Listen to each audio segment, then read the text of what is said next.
For more on where things stand in the Senate tonight, let's turn to our own Eugene Robinson, Associate Editor and Pulitzer Prize-winning columnist for The Washington Post. Thanks for joining us, Gene.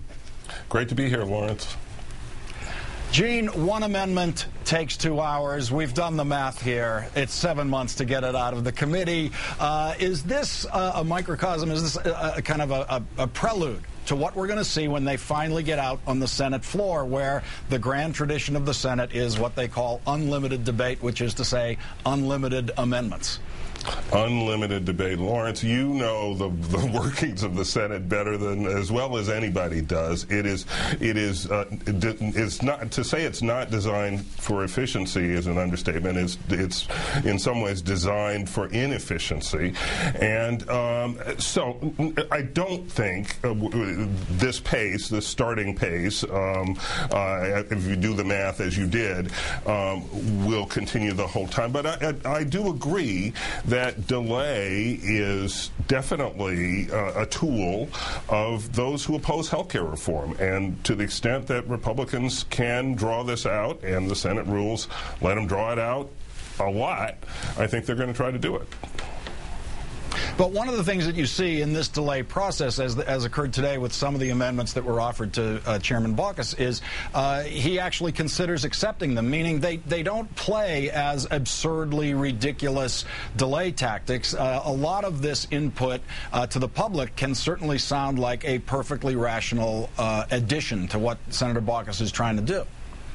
Yeah, it sounds rational. For example, today's amendment, it sounds rational to say, well, let's see the actual language of the bill. But you heard that snippet that was read. I mean, this is incomprehensible gibberish to a lot of people. The bills have to be written in this arcane language, as you know, because you pass a law, it has to amend other laws, repeal other laws.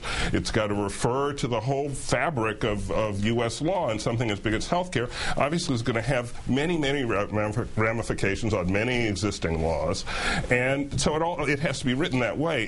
You can't just pick it up and read it. It's not a page turner.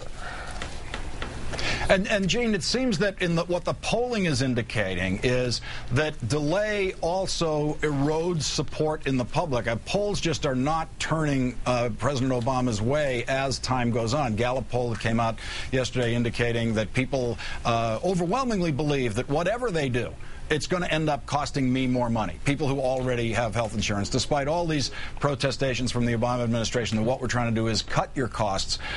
So that's one of the other casualties of delay is the message struggle that it leaves the president with, which is why he's doing this big media blitz, isn't it?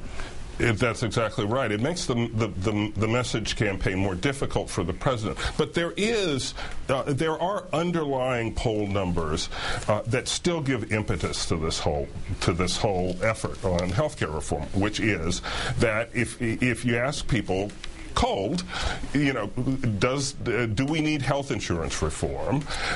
People say, yes, we do. Now, and I think the complaint that I hear when I travel around the country most often about Washington is they never get anything done.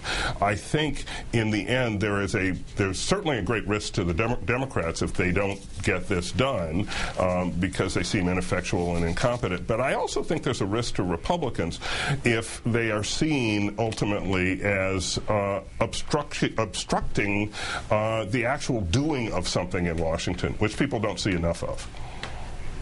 Well, the other perspective for Democrats is, are we trying to do something that the public doesn't want? In which case, what you're looking at is bravery on the Democrats' part if they really do legislate into public opposition, right? I mean, that's the bigger worry that they have.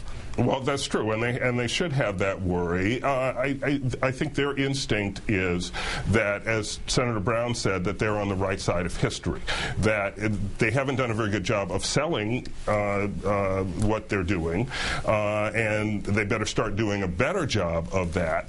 But that ultimately, if people understand what they're trying to do and how it would help them, that people will support it. I think that's what they believe. It's a gamble, but they knew the job was dangerous when they took it. And they need people to understand it within 12 months after they pass it for that 2010 election. Eugene Robinson, Pulitzer Prize winning columnist for The Washington Post, thanks for joining us tonight. Great to be here, Lawrence.